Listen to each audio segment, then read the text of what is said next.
All right, we're here with the Yellow Jacket Wrestling program after a pretty successful day here at home with wins over Muskingum 51-3, Otterbein 36-7, and a win over Heidelberg 27-14. We got head coach Jamie Gibbs and two of his young men, Anthony Arroyo and Stanley Bleich. Coach, why don't we start with you, your opening thoughts on the day? Opening thoughts, overall, we got 3 wins. That's a good thing. So the guys that were out there and were aggressive and got to their positions, got to their holds, put themselves in scoring position time and time again. You know, I think these 2 guys here they're a great example of that, and really trying to execute things that they need to be the best versions of themselves in all 3 positions, and just kept putting themselves there, and new areas that they needed to work on, and went out there and did that tonight, or this afternoon. Feels like a night with no sun out there. So, Anthony, I would say it was a pretty successful day for you. You pinned 3 guys in about 4 minutes time. When you come into a day like this and you know, maybe you feel like you're going to get on a roll early and you go out and execute as quickly as you did, how does that make you feel, and how does that kind of help you recognize the progress that you're trying to achieve? I mean, it feels good. You know, every day is a day to get better. You know, I treat every match as if it's the most important match, because it's the next match. You know, it just helps when we can get to our scores, and it just feels good when we're able to dominate our opponents. So. Stanley, on your side too, a day with 3 victories. Kind of take me through, if you don't mind it, how you thought your particular afternoon went. I mean, I thought it went good. Like Anthony said, every day is a day to get better, and you know, conference duels are fun.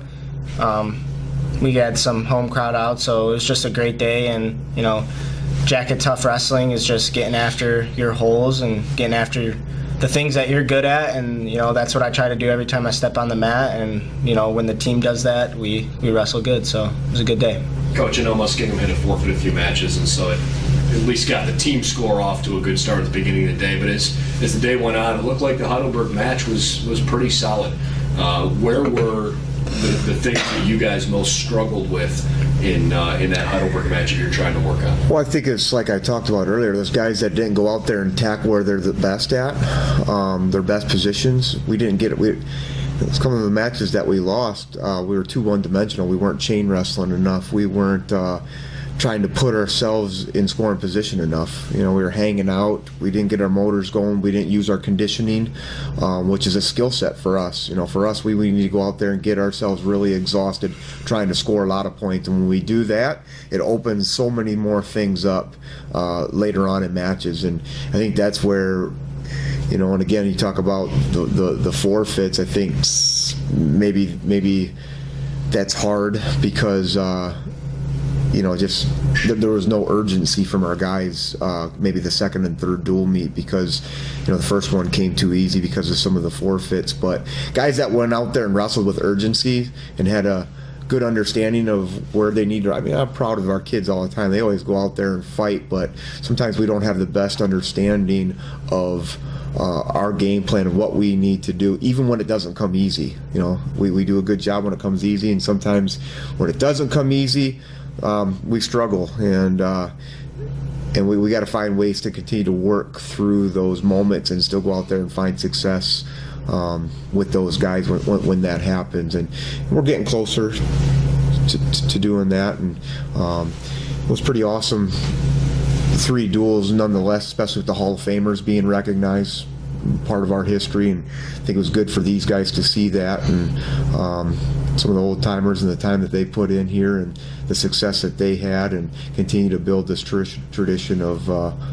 wrestling. Anthony, you're kind of on the back stretch here of what's been a pretty cool career for you.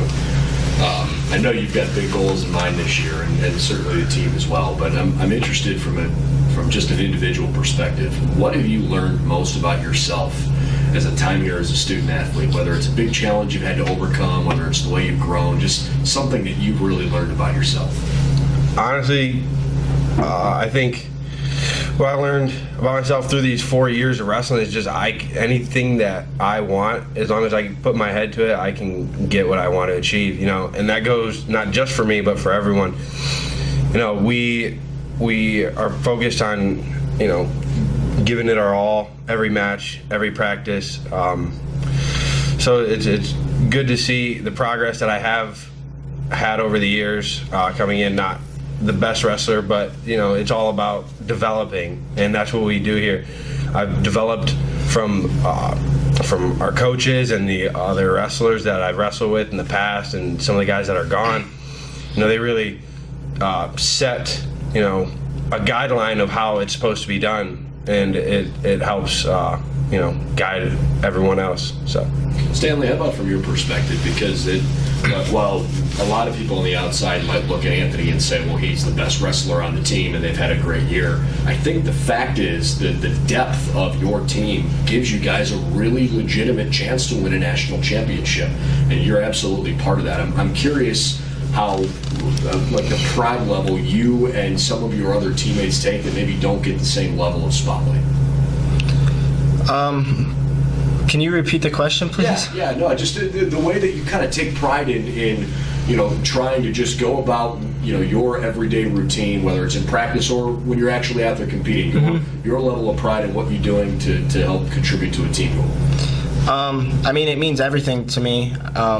Last year, coming in, I got to learn and experience what it's like to wrestle for an actual team, a team that shares a common goal, and that's been awesome for me. So, you know, wrestling's a very individual sport. However, every day when I get in the room, I'm looking to make my teammates better, and they're looking to make me better. So I think we all take a lot of pride in our goals, and our team goals, and our individual goals, and I think that's one of the things that makes us so good.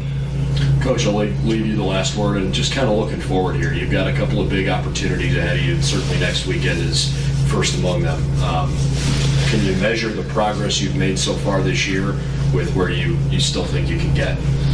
Well, I think we're on that path of getting better each time we step out on the mat, and our next opportunity will be the Wheaton tournament. It's one of the better tournaments in the country, and especially see a good taste of Midwestern talent there. And you know, then we come back and we host the John Suma tournament, which year in and year out has been a really good tournament as well. And then we'll finish off with Ohio Northern. So we still have lots of opportunities for these kids to continue to improve and have a lot of fun doing it. And I think these guys are having a ton of fun, and we need to continue to have a lot of fun moving forward. So that's what lies ahead for us, and we'll take today, because that was a lot of fun, and build off of that.